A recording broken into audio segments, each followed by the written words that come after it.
সম্মানিত দর্শক, ডাক্তার আনোয়ারুল হকের আজকের লেখা মেঘলু মাঝির নৌকাটি। নদীর ধারে ঘন সবুজ গাছের ছায়ায় একটি ছোট্ট নৌকা গাছের গোড়ায় বাঁধা। নদীর শান্ত স্রোত এবং সবুজ গাছের পাতা সিক্ত বাতাসে হালকা দোলা খাচ্ছে।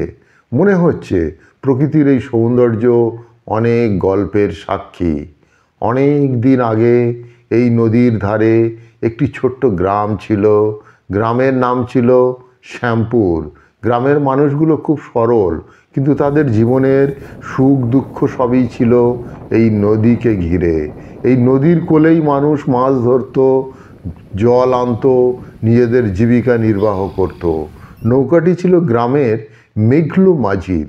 মেঘলু খুব সরল স্বভাবের মানুষ ছিল, কিন্তু তার জীবনে এক বড় কষ্ট ছিল। তার একমাত্র মেয়ে মিনা ছিল খুবই অসুস্থ। মিনা গ্রামের সবার প্রিয়, তার হাসিতে যেন ফুটত ফুল। কিন্তু হঠাৎ একদিন সে গুরুতর অসুস্থ হয়ে পড়ল, আর কোনো ডাক্তারই তাকে ভালো করতে পারল না। মেঘলু সারাক্ষণ মিনার সুস্থতার জন্য প্রার্থনা করত, কিন্তু কোনো কিছুতেই কোনো ফল আসছিল না। একদিন মেঘলু তার নৌকাটি নিয়ে নদীতে বের হয়।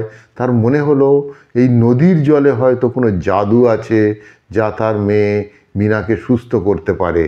সারাদিন সে নৌকা নিয়ে ঘুরল, নদীর জল মিনাকে খাওয়ালো, কিন্তু কোনো কিছুই কাজ হলো না।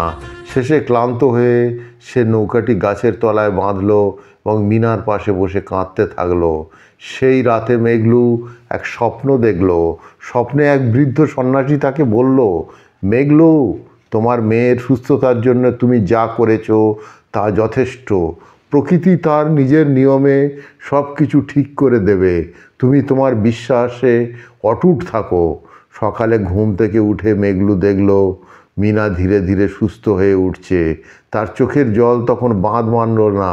সে বুঝল প্রকৃতি কখনো আমাদের ফেলে দেয় না, শুধু আমাদের বিশ্বাস রাখতে হয়। নৌকাটি আজও সেই গাছের তলায় বাঁধা আছে। গ্রামের মানুষ বলে এই নৌকাটি এবং নদী এখনও মেঘলু মাঝির মেয়ে মিনার সুস্থতার গল্প বলে।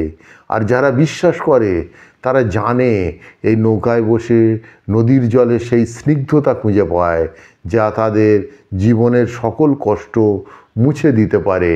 তো সুপ্রিয় দর্শক, আজকের এই ছোট্ট স্টোরিটি যদি আপনাদের ভালো লেগে থাকে, এই রকম স্টোরি প্রতিদিন এই চ্যানেলে পাওয়ার জন্যে চ্যানেলটিকে সাবস্ক্রাইব করে রাখতে পারেন। আর ভিডিওটিকে লাইক ও শেয়ার করুন। ভালো থাকুন, সুস্থ থাকুন।